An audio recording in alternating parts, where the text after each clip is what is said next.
Hey there. Okay, so this is what I was just thinking.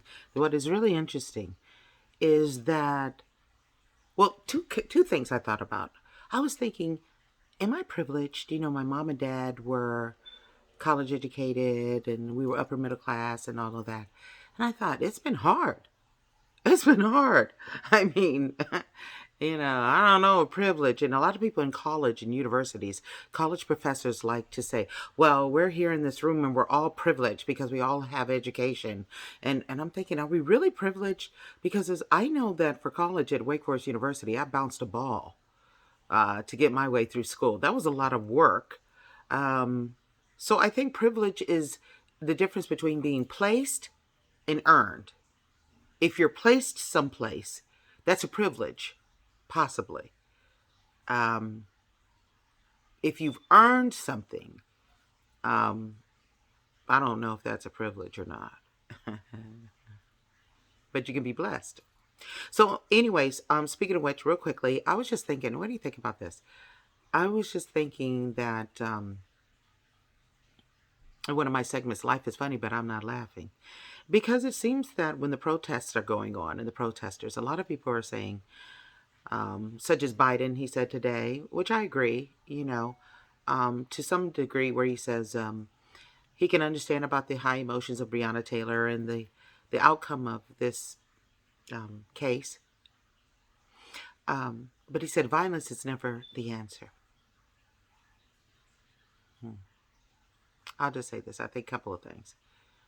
A lot of people like to talk about the act and what's not and instead of what's causing it, right?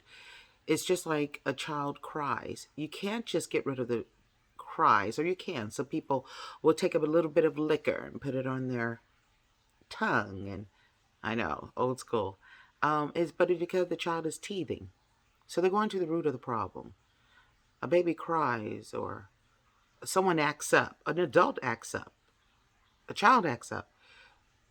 And you can either judge them based upon what's happening right then and there, or you can go deeper eventually and find out what's at the root of the problem. What's at the root of the problem? Because until we solve the root of the problem, things like this will continue. And there is nothing, no one in America, no group in America can really talk about violence like there's not violence in America or in the world. Because when I think violence is, when I hear someone saying violence is never the answer, why do we still go to war and kill people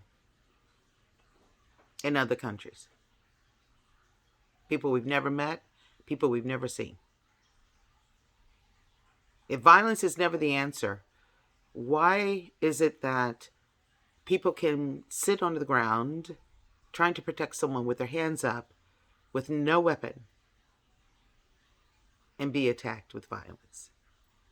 If violence is never the answer, then why do we have violence when it comes to um, certain sanctioned forms of behavior modification that is supported by some type of policy? Uh, I'm just, why is it, that's the thing about being marginalized. When you're marginalized, others who do the same can look at you as an example, right? Some people will say, um, I'm all for Black Lives Matter until they loot and until they steal and hurt and kill. And they named a number of things, and I can understand that. I see what you're saying, and as I've said before, I think that we shouldn't destroy people's lives and property, and when I say we, I mean human beings. Um, at the same time, the same people who are saying this, the same people are saying, "Oh, this is why I can't support that." We, how would that work out if people who have been robbed, pillaged, abused, looted, things were taken away from them in this country, if the shoe was on the other foot? I would go to do this, I would protect you to do this, I would do that, or whatever, but you know, my people have been robbed. My people have been hurt and abused, mistreated. What if someone said that? And say, well, I can't support anything that you do. Because the same thing you're saying, that these protesters who are just hurt and angry, I'm not talking about the ones that just do wrong. I'm talking about the ones that are hurt and angry.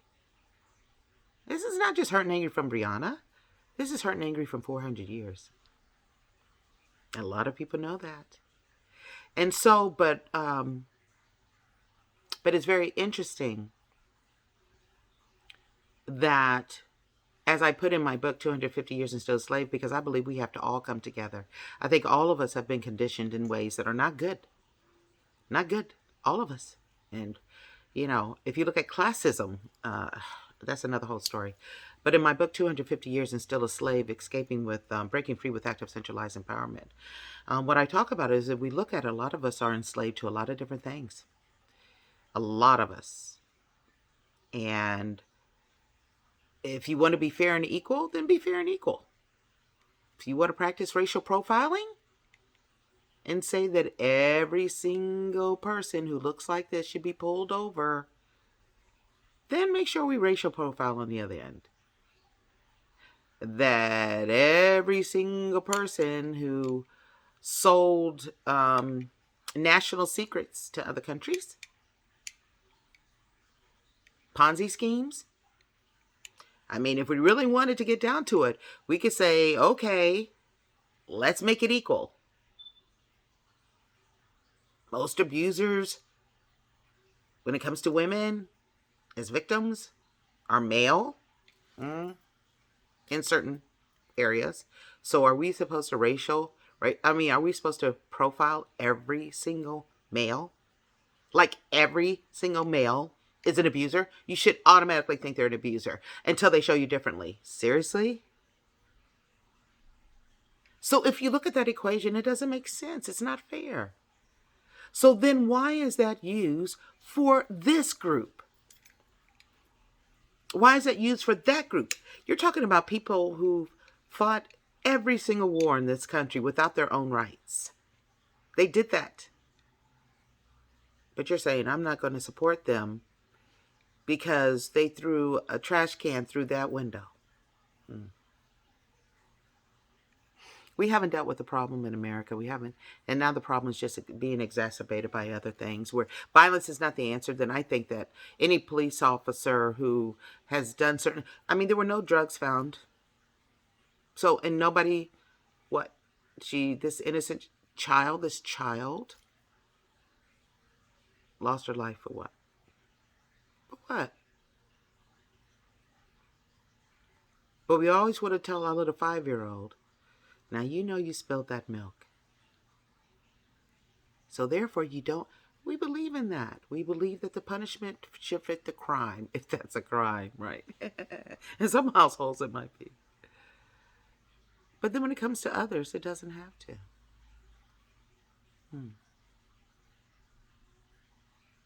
But because of this consensus of certain targets,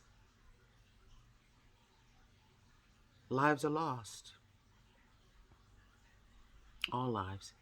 White, black, brown, gay, straight. Doesn't matter. Muslim, Christian.